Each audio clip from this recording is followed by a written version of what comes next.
నమస్తే. ఇన్నాళ్ళు నన్ను సపోర్ట్ చేస్తూ, ఎంకరేజ్ చేస్తూ మీ ప్రేమని నాకు అందిస్తున్న ప్రతి ఒక్కరికి కృతజ్ఞతలు. అలాగే ఈ వీడియో కూడా ఖచ్చితంగా మీకు ఉపయోగపడుతుంది. లైక్, షేర్ అండ్ సబ్స్క్రైబ్ చేసి మీ సపోర్ట్‌ని నాకు అందించండి. అలాగే ఈ వీడియో పట్ల మీకున్న అభిప్రాయాన్ని కామెంట్ సెక్షన్‌లో కామెంట్ చేసి తెలియజేయండి. ఇప్పుడు వీడియోని చూద్దాం. నమస్తే. Welcome to our channel. నేను పద్మిని. ప్రస్తుతం మనతో పాటు ప్రముఖ ఆధ్యాత్మికవేత్త, వాస్తు జ్యోతిష పండితులు వైబీఎస్ఎస్ గిరిరావు గారు మనతో పాటు ఉన్నారు. మాట్లాడదాం. నమస్కారం అండి. నమస్తే అమ్మా. ఈ 20వ తారీఖు ద్వాదశి, శుక్లపక్ష ద్వాదశి వస్తోంది. అయితే ఆ ద్వాదశి చాలా చాలా విశేషవంతంగా వస్తోంది. క్రోధినామ సంవత్సరంలో త్రిపుష్కర యోగంతో వస్తున్నటువంటి ద్వాదశి. మరి ఈ త్రిపుష్కర యోగం అంటే ఏంటి, ఎలా వినియోగించుకోవచ్చు ఆ రోజు? ఇవి జ్యోతిష్యంలో కొన్ని కాంబినేషన్స్ ఉంటాయమ్మా.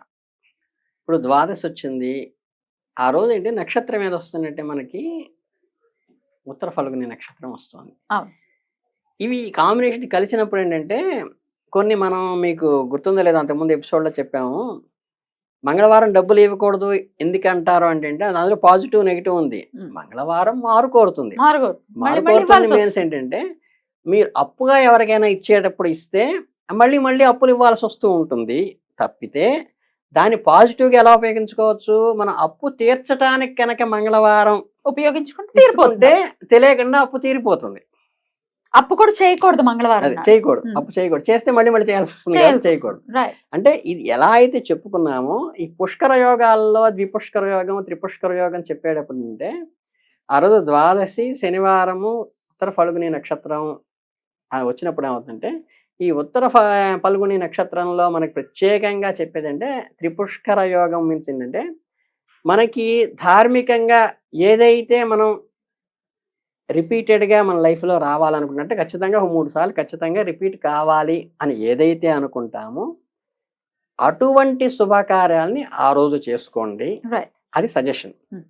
ఇంకోటి వార్నింగ్ ఏంటి, ఏదైతే మన లైఫ్లో మళ్ళీ 3 సార్లు రిపీట్ కాకూడదు అనుకుంటామో అటువంటి చెడు జరగకుండా ఆ రోజు జాగ్రత్త ఒళ్ళు దగ్గర పెట్టుకుని ఉండండి.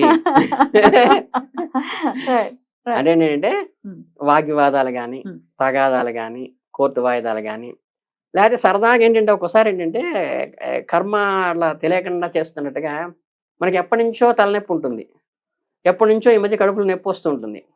మనకేంటంటే తెలిసి తెలియక ఏం చేస్తారంటే ఒకసారి జాగ్రత్తగా చూపిస్తాం, ఈరోజు ఫ్రీగా ఉంది కదా, శనివారం హాలిడే అది అందులో ఏంటి అది కరెక్ట్గా అర్ధరాత్రి 1 గంటకు రాలా మన వచ్చినట్టు. కరెక్ట్ మధ్యాహ్నం 12 దగ్గర రాత్రి 10 దాకా వచ్చింది. అంటే ప్రతి వాళ్ళు ఏ కార్యక్రమాలు చేసుకునేటువంటివి అప్పుడు వెళ్ళి మనం గబుక్కుని చేసామనుకోండి మళ్ళీ వెళ్ళాల్సి వస్తుంది హాస్పిటల్కి. అంటే ఏంటంటే క్రానిక్ గా అవుతుందని కాదు కానీ మళ్ళీ వెళ్ళాల్సిన అవసరం, మళ్ళీ 3 సార్లు వెళ్ళాల్సిన అవసరం వస్తుంది అనేటువంటిది. కాబట్టి ఒకటేమో సజెషను, ఒకటేమో వార్నింగ్. అందుకని ఏంటంటే ఏవి అయితే చెయ్యకూడదో, ఏవైతే మన జీవితంలో రిపీట్ కాకూడదో, ఏవైతే అధార్మిక కార్యక్రమాలు ఉన్నాయో వాటిని పూర్తిగా ఆ టైంలో మధ్యాహ్నం 2 నుంచి రాత్రి 10 దాకా అవాయిడ్ చేసుకోవాలి. 2 నుంచి అండి మధ్యాహ్నం 2 గంటల నుంచి రాత్రి 10 దాకా. ఏదైతే మన లైఫ్ లో రిపీట్ కావాలనుకున్నామో, అంటే మీరు ఆడవాళ్ళు ఉన్నారనుకోండి జనరల్ గా, అంటే నేను ఇష్టపడతారు కదా ఏమనుకోవాలని ఆడపిల్ల తల్లిదండ్రులు చెప్తున్నాను.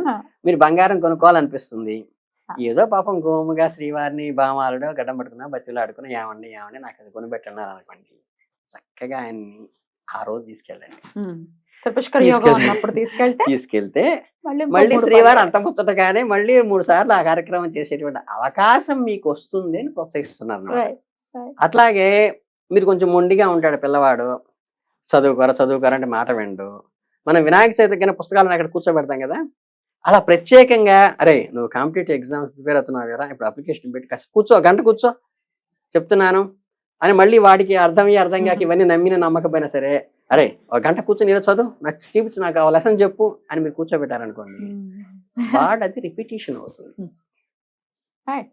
అట్లాగే మీరు ఏదో ఇల్లు కొందామని ఎప్పటి నుంచో ఉంటుంది, ఏంటంటే ఇల్లు కట్టి చూడు, పెళ్లి చేసి చూడు అంటారు. మీరేంటంటే ఆ కార్యక్రమం ఇల్లు కొట్టడానికి ఏదన్నా మనం చేసేటువంటి ఎఫర్ట్ అప్పుడు కనుక ప్రారంభించి చేసి వస్తే ఏంటంటే మళ్ళీ అటువంటి శుభకార్యాలు చేసుకున్న శుభకార్యాలకి ప్రారంభం చెయ్యమని ఆ పుష్కర యోగంలో ప్రత్యేకంగా చెప్పేదంటే మనం లగ్నాల ముహూర్తాలు పెట్టుకుంటాం కదా, ఇది మల్టిప్లై అవుతుంది కాబట్టి క్యాటలిస్ట్ అంటారు. క్యాటలిస్ట్ అంటే ఏంటంటే కెమిస్ట్రీ తెలిసిన వాళ్ళకి తెలుస్తుంది. చర్యలో పాల్గొనదు, చర్యని వేగవంతం చేస్తుంది. ఓ, బా. క్యాటలిస్ట్ అంటారు దాన్ని. మ్హూ. అలాగే ఇదేంటంటే అది ఉధృతంగా వస్తుంది. అంటే మనం తొలకరి అప్పుడు గనక విత్తనం వేస్తే మనం రోజు చూస్తే ఎడుతు కూర్చుంటే 3 అంగుళాలు పెరిగిపోయి ఉంటుంది ఆ తీగ. మ్. అది బీర తెగేసినా, పొట్ల తెగేసినా, ఏ వేసినా సరే. వీడప్పుడు వేస్తే అంత తొందరగా గ్రోత్ రాదు. అంటే అది గ్రోత్ వచ్చేటువంటి పీరియడ్ కాబట్టి శుభపరిణామంగా మన వావ్. ముహూర్తాల్లో చెప్పడం కాబట్టి మనకి మల్టిపుల్‌గా ఏదైతే రావాలనుకుంటామో, ఏవైతే శుభకార్యాలు ఉంటాయో, మీరు చెప్పినట్టు బంగారం కొనుక్కోవచ్చు, లేతే వస్తువులు కొనుక్కోవచ్చు, ఆభరణాలు కొనుక్కోవచ్చు. మగవాళ్ళు కూడా కొనుక్కోవచ్చమ్మా ఆభరణాలు. అలాంటివి మీరేంటంటే మంచి వస్త్రాలు వస్త్రాలు కొనుక్కోవచ్చు. కొనుక్కోవచ్చు. అట్లా మంగళకరమైన వస్తువులు మ్. మీరు తెచ్చుకోవటానికి అది ప్రధానమైన ముహూర్తంగా తీసుకుంటేనంటే ఆ శుభ పరిణామాలు మళ్ళీ మళ్ళీ రిపీట్ అయ్యి వస్తుందని చెప్పటం యొక్క ఆ పుష్కర యోగంలో వచ్చింది. ఈ కార్యక్రమం ఆ కార్యక్రమం మంగళకరమైనది ఏదైనా సరే చేసుకోవచ్చు. చేసుకోవచ్చు. అద్భుతం. అయితే విశేషంగా మరి ఇంత యోగవంతమైనటువంటి రోజు కాబట్టి చేసుకోవాల్సినటువంటి నామం కానీ మరి మీరు ఇప్పుడు చెప్పినట్టుగానే ఒకసారి చేస్తే 3 సార్లు చేసుకునే పరిస్థితి ఉంటుంది కాబట్టి చక్కగా పూజ చేసుకుంటే మళ్ళీ మళ్ళీ మళ్ళీ మళ్ళీ చేసుకుంటాం కదా. ఉమ్, డైలీ చేస్తున్నప్పటికీ ఉమ్, కాస్మిక్ ఎనర్జీ అధికంగా ఉన్నప్పుడు చేసేటటువంటి పవర్ నెక్స్ట్ లెవెల్లో ఉంటుంది. వస్తుంది. Definitely. సో అలాగే నామం కూడా ఏదైనా చెప్తారా ప్రేక్షకులకి? నామం అంటే మనకి మళ్ళీ అది విష్ణు సహస్రనామం చెబుతున్నాను అనుకోకుండా, అయ్యో ఈ ఎందుకు విష్ణు అనుకుంటా? సహస్రనామంలో 3 నామాల సంపుటి ఉన్నది విష్ణు సహస్రనామంలో మాత్రమే ఉంది. దాని ఏంటంటే మీరు నారాయణ కవచం చేసేటప్పుడు కూడా చెప్తాం. అవేంటంటే షడక్షరి అంటారు. ఓం విష్ణవే నమః. అష్టాక్షరి అంటారు. ఓం నమో నారాయణాయ. ద్వాదశాక్షరి అంటారు. ఓం నమో భగవతే వాసుదేవాయ. అంటే త్రిపుష్కర యోగం ఎలా వస్తుందో 3 అక్షరాల సంపుటిగా ఉన్నది విష్ణు సహస్రనామం చేసినప్పుడు గనక ఈ 3 నామాలతో కలిపి కనుక త్రిపుష్కర యోగంలో చేసుకుంటే అత్యంత ఫలప్రదము. అంటే అహికానికి కూడా ఉపయోగపడుతుంది అని చెప్పటం కోసం చెప్పినదనమాట. రైట్ అండి. సో నమో నారాయణ చేసుకోవచ్చు, లేకపోతే మీరు చెప్పినట్టుగానే షడక్షరి. ద్వాదశ షడాక్షరి, షడాక్షరి, ద్వాదశాక్షరి, ద్వాదశ. అష్టాక్షరి 3 మంత్రాలు సంపుటీకరణం ఉమ్. త్రిపుష్కరానికి అలా కూడా చేస్తాం. 3 మంత్రాలు కూడా చేసుకుంటూ చేసుకోవచ్చు. వెళ్ళొచ్చు విష్ణు సహస్రనామంతో కలిపి. కలిపి. అంటే మనకి శనివారం అనేది విష్ణువుకి ప్రీతికరమైనటువంటి రోజు కాబట్టి త్రిపుష్కర యోగంలో శనివారం వచ్చింది. ఉమ్. మనకేంటంటే ఇక్కడ ఏంటి నక్షత్రం అవుతోంది, అక్కడ తిథి అవుతోంది. అది వస్తే పుష్కరంగా వచ్చేసింది. అది ఏ రోజు వస్తుంది? శనివారం వస్తుంది. కాబట్టి శనివారం విష్ణువుకి ప్రీతికరమైంది కాబట్టి విష్ణువుకి ప్రీతికరమైనట్లో త్రిపుష్కరానికి 3 మారాల సంపుటీకరణ ఆయనకు ఉన్నది కాబట్టి ఆ అవకాశం అప్పుడు వచ్చింది కాబట్టి అనుకోకుండా అది చేసుకోమని చెప్పి. నమో నారాయణ అష్టాక్షరి చాలా చాలా మహిమాన్వితమైనటువంటి అది నామం, అందులో ఎటువంటి సందేహం లేదు. అయితే దీన్ని సంపుటీకరణ చేసుకుంటూ కూడా విష్ణు సహస్రనామం చేసుకోవచ్చు, అంతే కదండి. విశ్వం విష్ణు ఓం నమో నారాయణాయ అనుకుని స్టార్ట్ చేసుకోవచ్చు. అద్భుతం అండి, చాలా చక్కటి విషయాన్ని తెలియజేశారు.